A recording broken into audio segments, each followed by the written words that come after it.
રાજગાદીનું કેવું છે? રાજગાદી તમારી બરાબર છે, તમારી કિસ્મત છે।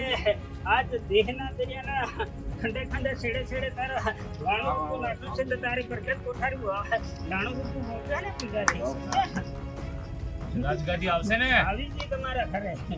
આજ તમારા બરકત ને ખાન ને રૂપ में પૂજન થાય છે।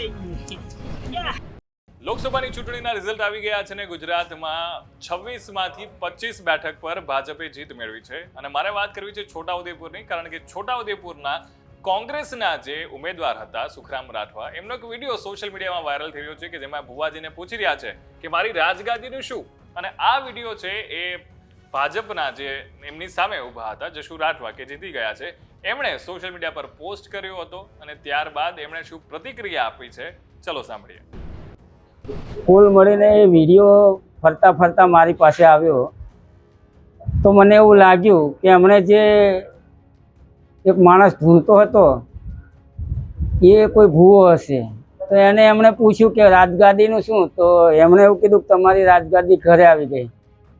તો કાલે મને એવું લાગ્યું કે આ રાજગાદી બદલાઈને વસેડી તરફ ગઈ, એટલે પછી એ વિડીયો હું અપલોડ કર્યો અને મને પોતાને એવું દેખાય છે કે સુખરામભાઈ, આદરણીય સુખરામભાઈ ખૂબ લાંબા ગજાના મોટા ગજાના નેતા, ગુજરાત વિરોધ પક્ષના નેતા, તોય છતાં આવી અંધશ્રદ્ધામાં માને અને આ પોતાના આદિવાસીઓને કેટલા 18મી સદી સુધી રવા દેવાના પ્રયત્નો કરે છે। ખરેખર આ સમગ્ર ભારત 21મી સદીમાં છે, તોય છતાં આવા પ્રયત્નો કરે તો આ નેતાને પોતાના માટે શોભતું નથી એવું મને લાગ્યું।